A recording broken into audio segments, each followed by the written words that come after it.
Il est 23 heures. Bonsoir, voici les titres de l'actualité de ce samedi 21 janvier. Des études d'élaboration des plans d'urbanisme de détail de 4 unités urbaines du schéma directeur d'urbanisme du Grand Abidjan ont été présentées récemment. Selon le ministre Bruno Nabanye-Koné, elles devraient favoriser une meilleure qualité de vie et valoriser les ressources naturelles. En 2021, le non-respect des feux tricolores a causé au moins 1000 morts sur l'ensemble du territoire national, des chiffres noirs de l'Office national de la sécurité routière, qui a aussi recensé des dizaines de milliers de blessés graves, en indexant dans la plupart des cas l'irresponsabilité des motocyclistes. Et puis au Burkina Faso, le gouvernement de transition a annoncé la libération des femmes enlevées à Arminda il y a une semaine. Elles ont été retrouvées vendredi à bord d'un bus dans la région du centre-nord. La radio-télévision de Burkina a diffusé des images de ces femmes libérées et ramenées à Ouagadougou, évoquant une opération des forces armées. Voilà pour les titres et on démarre avec le premier titre de cette édition. L'élaboration des plans d'urbanisme de détail du Grand Abidjan est effective. Ces plans devraient favoriser une meilleure qualité de vie par la préservation et la valorisation des ressources naturelles et culturelles. Des schémas qui vont aussi proposer des espaces à protéger en endiguant l'expansion urbaine coûteuse et prédatrice d'espace. Plus de détails avec Lanciné Bakayoko.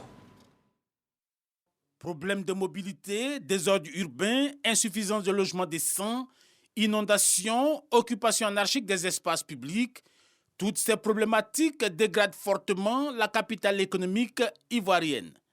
D'où ces plans d'urbanisme de détail de 4 unités urbaines du Grand Abidjan. Ces 4 unités urbaines couvrent les communes d'Abobo, d'Anyama, Cocody, Benjerville-Songon, Yopougon ainsi que la zone portuaire d'Abidjan. Nous avons 8 mois pour que les consultants finissent. Et donc, la partie gouvernementale va faire l'effort de tenir dans 2 mois, donc c'est-à-dire dans 10 mois. Donc, je pourrais dire globalement, avant la fin de l'année 2023, nous aurons fini l'élaboration des plans d'urbanisme de détail des unités citées ici. L'implémentation de ces études devrait impacter positivement le cadre de vie des populations. Nous sommes obligés d'avoir un regard particulier sur la ville d'Abidjan, qui abrite aujourd'hui 40% de la population urbaine de notre pays. Ce besoin de planification et ce besoin d'une action cohérente et collective devient une nécessité. Je dirais même une nécessité absolue, parce que les villes ivoiriennes abritent aujourd'hui 53% de la population de notre pays et tout indique que ce taux va continuer à croître, compte tenu de la dynamique au plan de la démographie et de la dynamique au plan de l'urbanisation. Le but, promouvoir le développement urbain axé sur l'usage des transports en commun, privilégiant le transport collectif et vert. La maîtrise des lotissements pourrait se faire dorénavant à travers les référentiels que constituent les plans d'urbanisme de détail. Un drame a été évité de justesse ce samedi dans la commune du Plateau. En début d'après-midi, la dalle d'un immeuble en construction s'est détachée, faisant 2 blessés légers. Un incident provoqué par la rupture des étangs métalliques pendant le coulage de la dalle du balcon. Les explications de Franck Quadio dans un reportage de Frédéric Oulaï. Rue du Commerce, Abidjan Plateau.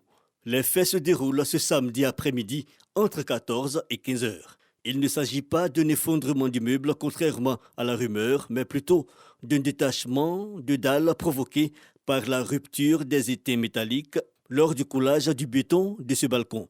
Bilan, 2 blessés légers évacués au CHU de Cocody par les sapeurs-pompiers. C'est pendant le coulage de la dalle, aujourd'hui même, cet après-midi, pendant le coulage de la dalle, qu'une partie de la dalle, disons la dalle en porte-à-faux de l'immeuble, s'est détachée.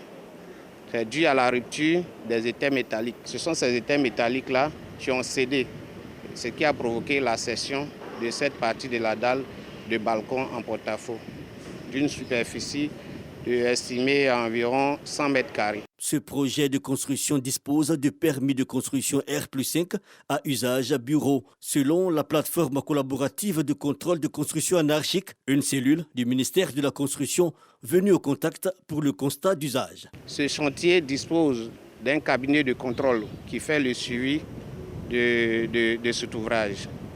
Donc, nous pouvons déduire qu'aujourd'hui, cet incident est dû à la mauvaise mise en œuvre du maître d'œuvre. En attendant les conclusions de l'enquête ouverte par la brigade de gendarmerie de Treichville et du commissariat du 1er arrondissement du Plateau, le ministère de la Construction, du Logement et de l'Urbanisme décide de l'évacuation et de la fermeture du chantier. Après sa politique qualité qui lui a valu une certification, le Trésor public vient de présenter sa politique de lutte contre la fraude et la corruption. On prit part à la rencontre des partenaires techniques et financiers de l'État de Côte d'Ivoire, mais également des membres du gouvernement. Le ministre de l'Économie et des Finances représentait le Premier ministre Patrick Achi. Les détails de la rencontre avec Dangui Dangui. Visite de stand tenue par les différentes directions du Trésor public, où sont exposés les services numériques et les instruments de lutte contre la fraude et la corruption au sein de cette institution financière. Des instruments que viennent renforcer la politique de lutte du Trésor public contre la fraude et la corruption lancée ce vendredi. La politique de lutte du Trésor public contre la fraude et la corruption, objet de la présente cérémonie, a pour objectif général d'améliorer la transparence et la gouvernance au sein du Trésor public à travers la promotion d'une culture anti-fraude et anti-corruption. Avec le lancement de cette politique, le Trésor public franchit un autre palier dans son combat contre la fraude et la corruption, a fait observer le ministre de la Promotion de la bonne gouvernance. Le pas marqué aujourd'hui par le Trésor public devra être suivi par l'ensemble des institutions de l'État. Après avoir salué les efforts dans l'amélioration de la gouvernance et la qualité des services du Trésor public, le ministre de l'Économie et des Finances représentant le Premier ministre à cette cérémonie a invité les uns et les autres à plus d'audace dans la lutte contre la corruption. À travers ce nouveau dispositif, le Trésor public conforte sa position d'administration de référence et donne encore une fois la preuve de son adaptabilité à l'évolution des enjeux. Je reste convaincu qu'avec la mise en œuvre de ce dispositif, le Trésor public apportera une plus-value appréciable à nos efforts pour faire reculer significativement ces fléaux pernicieux. La corruption entraîne la déperdition d'environ 4% du PIB, produit intérieur brut des pays africains, et fait perdre à la Côte d'Ivoire plus de 1300 milliards de francs CFA par an. Passage de témoin à la tête de l'École nationale d'administration, la directrice générale sortante a fait valoir ses droits à la retraite. Madame Salamata Traoré a été remplacée par le préfet Narcisse Thomas Piesso. Une rencontre au cours de laquelle la ministre Anne-Désirée Ouloto a réaffirmé à l'ensemble de ses collaborateurs la vision de l'institution. Le commentaire de Franck Quadio. À l'aube de l'indépendance naît l'École nationale d'administration en charge de former la fine fleur de l'administration ivoirienne. Au gré des réformes, dont l'introduction de nouveaux curricula au niveau formation et de concours d'entrée, l'Institut conforte sa crédibilité. Conséquence, l'autorité de tutelle reconnaît la valeur du travail accompli par ses collaborateurs. Cette journée est justement consacrée à mettre en lumière la carrière de la directrice générale de l'ENA, Traoré Salamata, 26 ans de service, appelée à faire valoir ses droits à la retraite. Je suis arrivée au ministère de la fonction publique en 1986. Je voudrais adresser mes remerciements à travers vous, Madame le ministre, si vous voulez bien transmettre à Monsieur le Président de la République toute ma gratitude. Mot de reconnaissance à l'endroit du ministre Anne-Désirée Ouloto, mais aussi à l'ensemble du personnel et même aux élèves, au-delà du mérite de celles qui, il y a peu de temps encore, coordonnaient l'uniformisation de la mise en œuvre des syllabus aux modules de qualité. La ministre de la fonction publique a insisté sur la nécessité pour la famille de l'administration publique de partager les mêmes valeurs. Vous vous offrez un modèle vivant qui devrait inspirer nos collaborateurs et ainsi vous m'offrez la parfaite occasion de reconnaître et de célébrer la qualité professionnelle, le mérite et l'excellence d'un haut cadre. Journée de reconnaissance, mais aussi journée d'information de l'opinion. Depuis le jeudi 19 janvier, un nouveau directeur général est nommé par décret. Narcisse Thomas Sepiesso a déjà sa feuille de route. Sa mission est de faire de l'ENA le pôle d'excellence de la formation des fonctionnaires et agents de l'État, y compris de la formation continue des hauts cadres publics. Après la célébration, place au labeur. Les maîtres mots édictés par le ministre Anne-Désiré Oloto pour plus d'efficacité sont le travail en équipe. Fin à Abidjan de l'atelier sur la revue sectorielle éducation-formation en Côte d'Ivoire. Les travaux qui ont duré 48 heures ont affiché un bilan mitigé du secteur et cela malgré tous les efforts du gouvernement. Les 3 ministres en charge des 10 départements se sont engagés à jouer pleinement leur partition en créant les conditions nécessaires pour une formation de qualité. On retrouve le compte-rendu de Sephora Zegui. Durant 2 jours, les acteurs du secteur éducation-formation ont évalué le système éducatif et la formation en Côte d'Ivoire.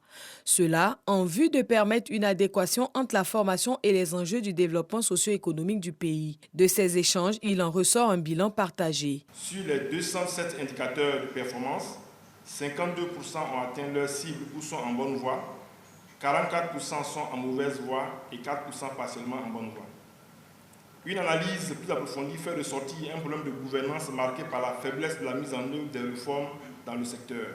Dynamiser l'offre de formation des domaines des sciences humaines et sociales, des lettres, langues et arts pour les adapter aux besoins des réalités du marché de l'emploi. Redéfinir la cible au niveau national dans l'optique de la généralisation de la distribution des kits scolaires aux préscolaires.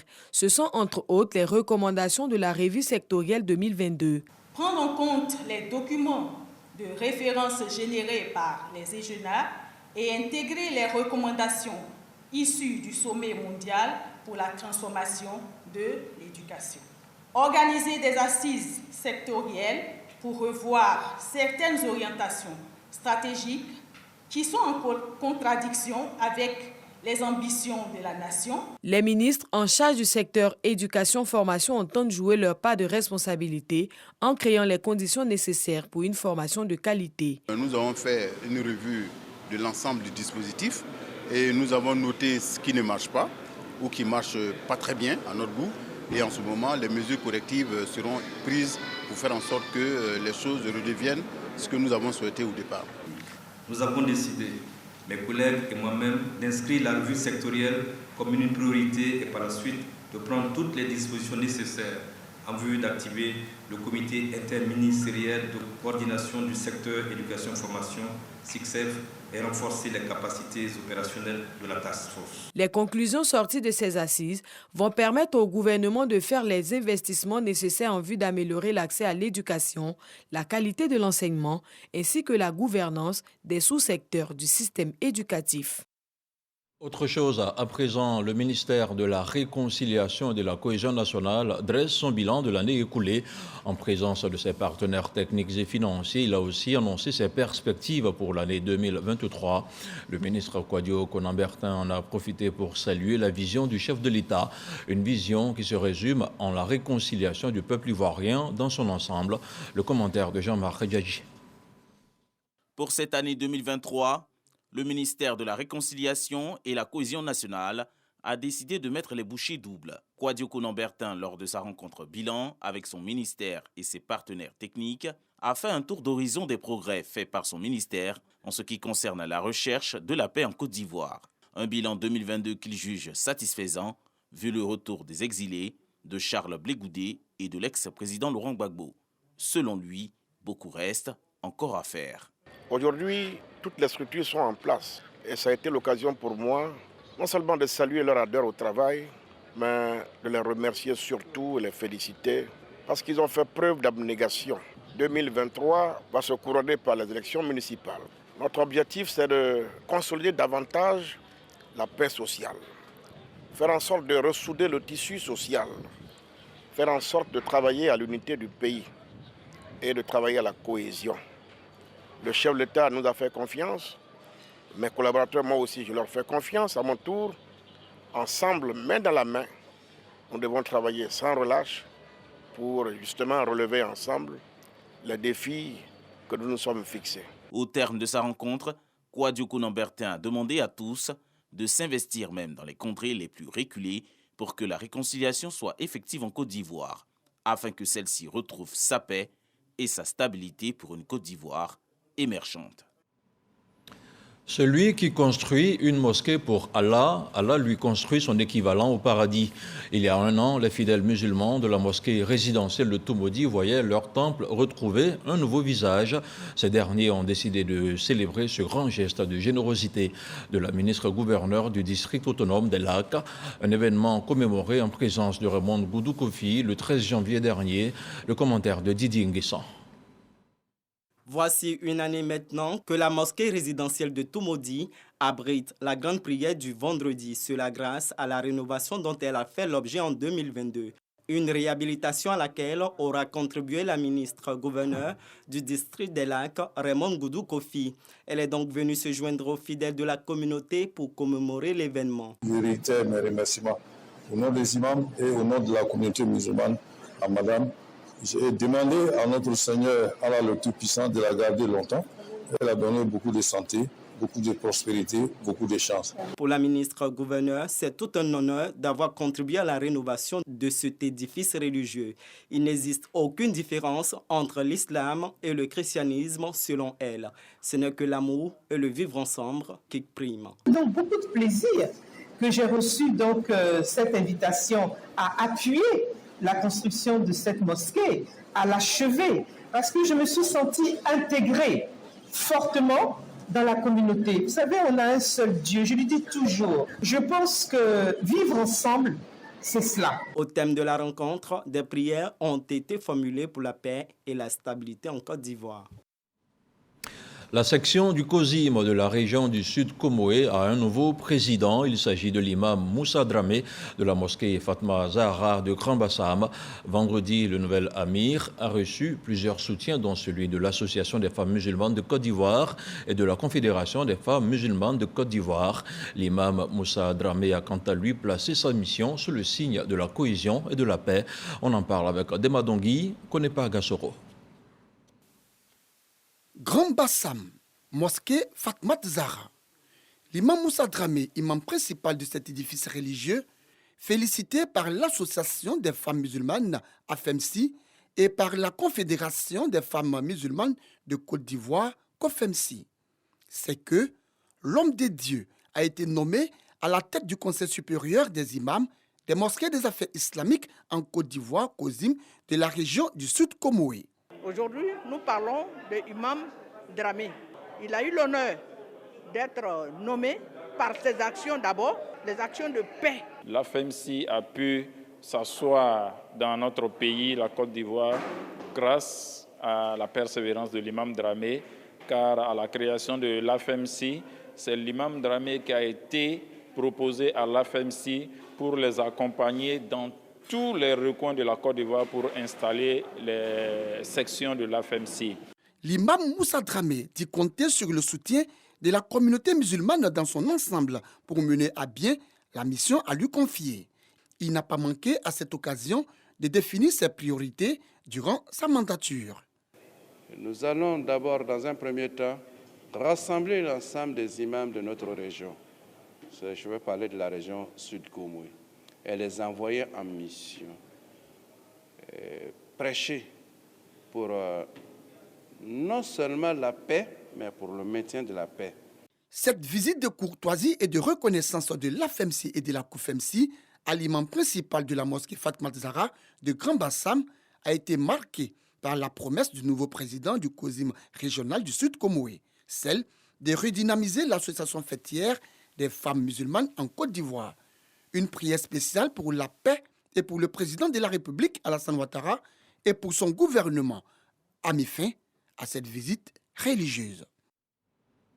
L'année 2023 sera marquée par un double événement. À Yamoussoukro sera célébré le cinquantenaire de la Fondation Félix Houphouët-Boigny pour la promotion de la paix, mais également le 30e anniversaire du décès du père de la nation. Une double commémoration placée sous le haut patronage du président de la République, Alassane Ouattara. Et justement, les festivités ont été lancées jeudi à Yamoussoukro, nous rapporte Léon Brou. La Fondation Félix Houphouët-Boigny pour la recherche de la paix scandant la paix, comme pour lancer le trentenaire du décès du père de la nation et le cinquantenaire de la fondation qu'il a créée pour promouvoir la paix. Des activités spécifiques autour d'un thème particulier chaque mois de cette année 2023. Point d'orgue, le colloque international sur l'oufouettisme et le Conseil géant de la paix. Jeunes, organisations de la société civile, partis et groupements politiques invités pour concrétiser 4 projets. La réhabilitation générale de la Fondation, qui a 35 ans d'âge. Le lancement de l'école panafricaniste de la paix, une initiative de l'UNESCO, de l'Union africaine, du gouvernement ivoirien et de la Fondation Félix Houphouët-Boigny. Le transfert du siège de la Radio de la Paix à la Fondation. Dernier projet, la statue géante du président Félix Houphouët-Boigny dans le jardin de la Fondation. La finalité, renforcement de la cohésion sociale et de la paix, une œuvre qu'aura consacré sa vie à construire Félix Houphouët-Boigny, somme toute des dimensions humaines qui concourent au vivre ensemble selon sa famille. Quand vous écoutiez ces discours, ces jugements, c'était des leçons de pondération et de sagesse. Quand vous écoutiez ces conseils, il vous apprenait à vivre. Quand vous observiez son comportement avec les autres, c'était des leçons de courtoisie. Et tout cela avec une profonde humilité, une immense foi en Dieu, un sens de l'humain et un profond et sincère amour de son prochain. Au patron de l'année 2023 de la Fondation Félix Houphouët-Boigny, le président Alassane Ouattara, son représentant, le ministre conseiller Cissé Bakongo, explique que sa vision de la réconciliation exige de traduire en actes l'enseignement du père de la nation que je cite « La paix, ce n'est pas un vain mot, mais un comportement ». Une telle perspective heureuse n'est durable que si nous savons, par un effort collectif et constant, sauvegarder, maintenir et promouvoir la paix, telle que le président Félix Houphouët-Boigny nous l'a enseigné. Également transmettre aux générations actuelles et futures son message de paix, sa quête d'un monde solidaire, égalitaire et fraternel. Autre partie prenante à la commémoration du trentenaire du décès de Félix Houphouët-Boigny et du cinquantenaire de sa fondation, le Sénat, ici représenté par sa vice-présidente Diaby Makani, le Conseil économique, social, culturel et environnemental. Un mot de politique avec la section Treichville du RHDP qui vient de lancer une session de formation pour ses militants en prélude aux prochaines joutes électorales. Ce sont au moins 150 auditeurs qui prennent part à ces activités. Un renforcement de capacité fortement recommandé par la direction du parti. Souleymane Domissongou, Sephora Zegui. Mairie de Treichville, les animateurs du RHDP voient leur capacité renforcée à l'occasion d'une rencontre d'échange avec le secrétariat départemental. Instruire le militant sur la philosophie du parti, lui définir le code de conduite en conformité avec les statuts et règlements intérieurs sont les principaux axes abordés. C'est un début et ça va se poursuivre donc dans les autres secrétariats départementaux donc, pour former nos militants à bien connaître d'abord l'ancrage idéologique du RHDP, mais également à bien connaître les textes donc, qui régissent le RHDP. 150 auditeurs bénéficient des apports pédagogiques de cette séance de formation. Cette formation nous permet aujourd'hui de nous donner des outils pour pouvoir améliorer notre mindset dans la vie politique. Ce que je retiens, c'est qu'il faut que nous, les militants, soyons discipliné. Suite à l'appel du président du parti, le président Alassane Ouattara a promouvoir les idéaux du RHDP, le secrétariat national chargé de la formation et de l'Institut politique du RHDP souligne la nécessité de la tenue d'une telle activité. Nous sommes dans le cadre donc du déploiement effectif des formations de proximité afin de pouvoir donner à nos militants au plus près selon la vision du président Alassane Ouattara et naturellement aider nos militants à avoir tous les supports et toute la qualité nécessaire pour conduire le RHDP à toutes les victoires. Pour le rayonnement du Rassemblement des Oufouettistes pour la démocratie et la paix, le secrétariat départemental de Treichville compte optimiser les compétences des militants et sympathisants en vue des élections futures à travers d'autres panels et rencontres d'échange. Et je vous le disais dès l'entame de cette édition, en 2021, 14 234 accidents ont été enregistrés par l'Ozère. L'Office de la sécurité routière a comptabilisé exactement 1614 morts et 13 690 blessés graves. Des accidents dus en partie à l'incivisme des automobilistes. Et dans ce décor sombre, les motocyclistes d'Abidjan sont pointés du doigt. Ces derniers ayant fait du non-respect des feux tricolores leur dernier souci. Dans les communes de Yopougon et de Cocody, le constat de Mohamed Khalil Diomandé et Jean-Marc Djadji. Ce motocycliste, en pleine communication, grille le feu rouge. Un acte d'incivisme qui semble être assez fréquent dans la capitale économique ivoirienne. Nous avons sillonné les communes de Cocody et de Yopougon le temps d'un constat. Et voici les scènes que nous avons pu observer sur les routes.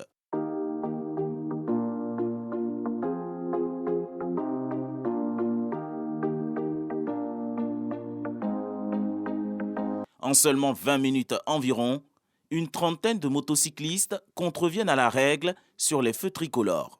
Moi-même, j'ai plusieurs fois vu, quand on voit le feu, quand c'est rouge, il y a d'autres rouges, j'attends, quelqu'un peut voiture, il traverse. Ils ne se sentent même pas concernés. Eux, ça leur dit rien même. C'est-à-dire qu'ils voient ça à autre chose.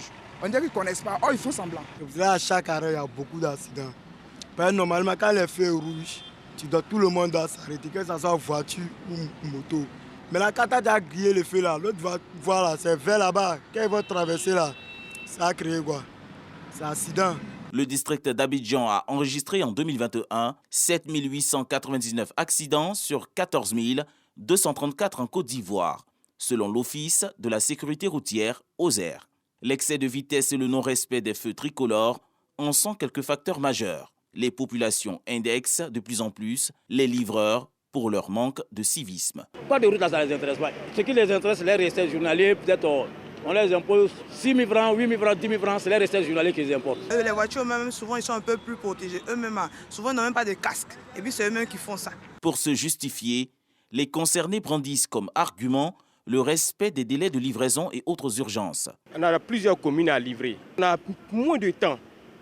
L'autre est dans l'autre commune, l'autre est là, il te presse. Le temps est compté. Donc, du coup, c'est un peu ça, c'est la pression qui fait que non, les gars griffent. Des avis que Abdul Karim, aussi livreur, ne partage pas. Pour lui, la livraison n'est pas une course contre la montre. Il ne faut pas être pressé derrière l'argent. Livraison à ses services, ce n'est pas la course. Tu es calme, tu livres, tu. Celui qui veut prendre, il prend. Celui qui ne veut pas prendre, il n'a qu'à laisser. En 2021, les piétons et les conducteurs des engins à 2 et 3 roues constituaient 68% des victimes des accidents de la circulation, selon le ministère des Transports. Les 2 roues, effectivement, sont beaucoup impliqués dans les accidents de la circulation. Ils constituent ce qu'on appelle les usagers vulnérables, qui malheureusement, eux-mêmes ne prennent pas conscience de leur état de vulnérabilité et qui, quelquefois même, n'ont pas les documents qu'il faut pour conduire les motos. Les usagers suggèrent alors que les autorités durcissent le ton. Il faut que les autorités prennent encore des mesures plus serrées. Il y a beaucoup d'opérations qui sont menées par la police, par la gendarmerie. La tribune que vous m'offrez, c'est demander aux gens de 2 roues, non seulement d'aller se faire immatriculer, mais de respecter le code de la route. Si cela n'est pas fait, ils le payeront sur la voie et dans leur porte-monnaie, parce que les carrefours sont vidéo-verbalisés. Et donc il y a lieu de changer de comportement. Il faut faire beaucoup de sensibilisation. La sensibilisation, moi je dis, elle est efficace quand derrière il y a une répression. L'Ozère indique que plus de 90% des accidents de la route en Côte d'Ivoire sont liés aux facteurs humains. Le Conseil des ministres du 17 janvier dernier a décidé de la mise en vigueur du permis à points dès le 1er mars 2023. Chaque permis de conduire sera doté d'un capital de 12 points qui sera réduit à chaque infraction. Des motocyclistes qui, pour la plupart, ne sont pas équipés de casque. On parle maintenant de sport de football avec la 4e édition du tournoi de Maracana, Kona Modeste, qui a démarré le 14 janvier dans la commune de Cocody, un tournoi qui a pour parrain l'ambassadeur Éric Tabat. Ce dernier s'engage à soutenir la jeunesse et la population de la commune de Cocody. Un reportage d'Asto Touré. C'est dans une ambiance fair-play que plusieurs équipes de la Riviera Palmeraie se sont affrontées lors de cette 4e édition du tournoi qu'au nom modeste. Avec une dizaine d'équipes en attraction, ce tournoi est parrainé par l'ambassadeur, chef protocole du président de la République, Éric Tabat. L'objectif de ce tournoi est de soutenir la jeunesse dans ses activités et démarrer l'année 2023 avec plus de sérénité et d'entrain. Les équipes se valent, il n'y a pas d'équipe qui est avantageuse par rapport à d'autres. Tout le monde est préparé pour ce tournoi, tout le monde est heureux et c'est le sport qui gagne. Des moments de joie, de convivialité et de cohésion qu'Éric Tabat a partagé tout au long de cette journée sportive. Des trophées, des encouragements et des enveloppes ont été remis aux différents participants en fonction de leur classement. Le chef du protocole du président de la République, Éric Tabat, toujours dans le noble but d'aider la jeunesse de Cocody, a offert gratuitement des bons de permis de conduire à plusieurs jeunes de la commune. J'ai travaillé à la mairie de Cocody en tant que simple agent, mais aujourd'hui je me retrouve avec le président de la République. Ça veut dire que quand on croit à ce qu'on fait, quand on est donc solidaire, je pense qu'on peut aller très loin. Et moi, ce que j'ai reçu, je le dis toujours, je veux partager avec mes frères. Et c'est ce qu'on a commencé à faire. S'inscrivant donc dans la vision du président de la République, Alassane Ouattara, Éric Tabat entend répondre toujours présent aux sollicitations des populations. Qui parle de sport parle aussi de culture. Après Abidjan, l'équipe de production de Bonjour Tour 2023 était à Yamoussoukro. Les meilleurs humoristes de Côte d'Ivoire sont allés donner de la joie aux populations de la capitale politique ivoirienne.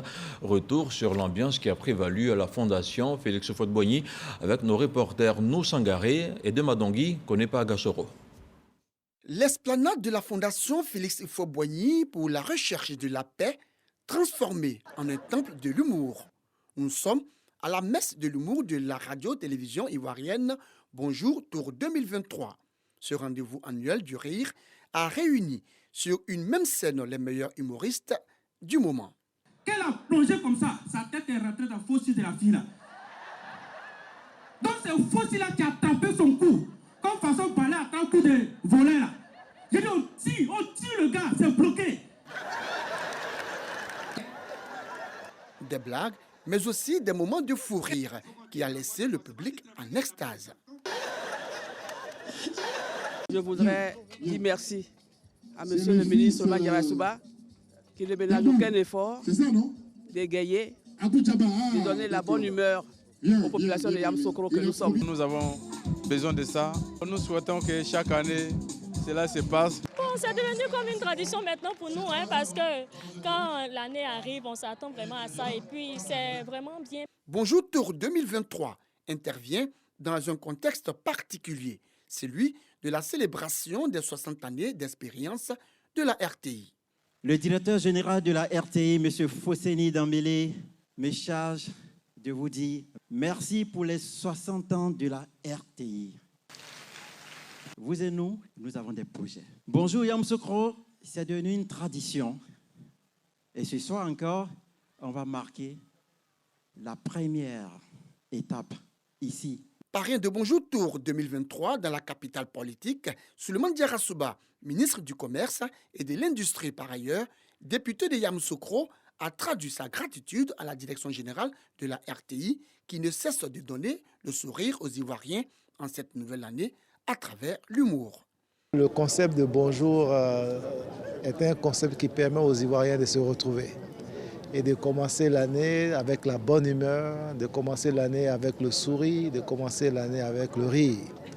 Et c'est une opportunité pour nous pour souhaiter bonne et heureuse année aux populations vivant à Yamoussoukro. C'est la 4e fois que la ville de Yamoussoukro accueille cette messe de l'humour. Après Yamoussoukro, humoristes et équipes de production déposeront leurs valises à Séguéla, dans la région de Ourodougou, au nord-ouest de la Côte d'Ivoire, pour plus d'humour et de rire. Je me bats et je continuerai de me battre pour l'intérêt de la nation jusqu'à ce que je devienne un bon bâtard. Dans l'actualité hors de chez nous, au Burkina Faso, les femmes enlevées à Arbinda ont été retrouvées au cours d'une opération de contrôle routier. Le bus qui les transportait a été arrêté à un poste de contrôle de forces de sécurité intérieure dans la commune de Tougouri, à environ 70 km de Kaya, dans la région du centre-nord. Les autorités ont dénombré au total 66 femmes, dont 4 nourrissons. Les ex-otages ont été accueillis par les membres du gouvernement et la hiérarchie militaire militaires à leur arrivée dans la capitale, Ouagadougou. Fin de ce journal, merci de nous avoir suivis. Restez surtout sur le canal 201 de RTI 1. Je vous retrouve demain matin dans le 6h30. Bonne nuit.